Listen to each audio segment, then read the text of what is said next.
সুপ্ৰভাত জনাইছোঁ সকলোকে। সকলোৰে দিনটো সুন্দৰ হওক, সুখৰ হওক, তাকে কামনা কৰিছোঁ। আপোনালোক উঠিলেনে? মই উঠিলোঁ।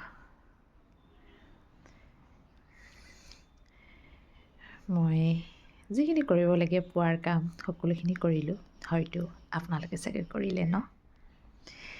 আজি এটা কথা ক'ব বিচাৰিছোঁ, শুনকচোন।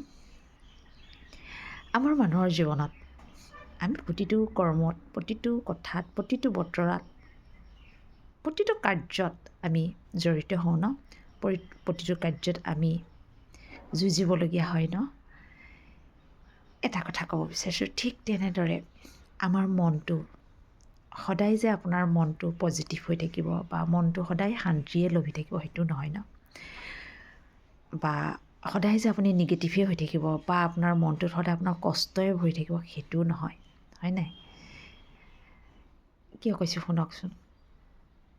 কেতিয়াবা এনেকুৱা মানুহৰ জীৱনত আমাৰ কেতিয়াবা এনেকুৱা কিছুমান কষ্ট থাকে নহয়, সেই কষ্টবোৰ হয়তো আমি কাৰোকে প্ৰকাশো কৰিব নোৱাৰোঁ, আচলতে কাৰোকে ক'বও নোৱাৰোঁ, কিন্তু এজনক আমি ক'ব পাৰোঁ জানে নাই? সেইজন হৈছে আপোনাৰ পিতা, আপুনি যি বুলি নামাতে আপোনাৰ পৰম পিতা কোন হয়? ভগৱন্ত।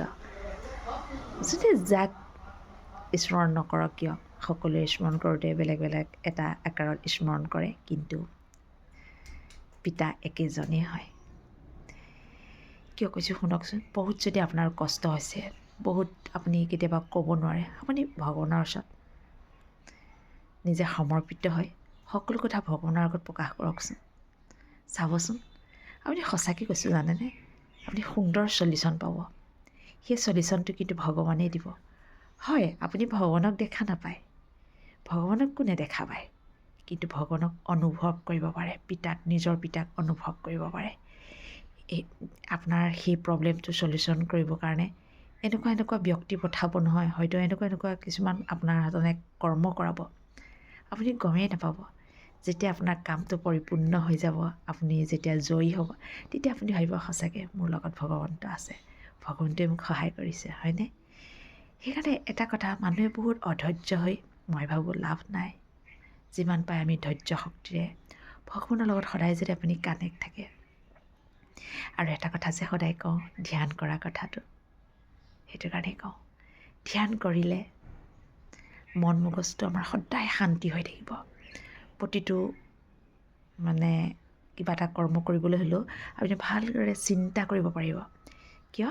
আপুনি যে মেডিটেশ্যন কৰে, মেডিটেশ্যন কৰাৰ পিছত কি হয় জানেনে? মেডিটেশ্যন কৰি থাকিলে একদম চব ফালৰ পৰা আপোনাৰ ঠিক হৈ থাকিব।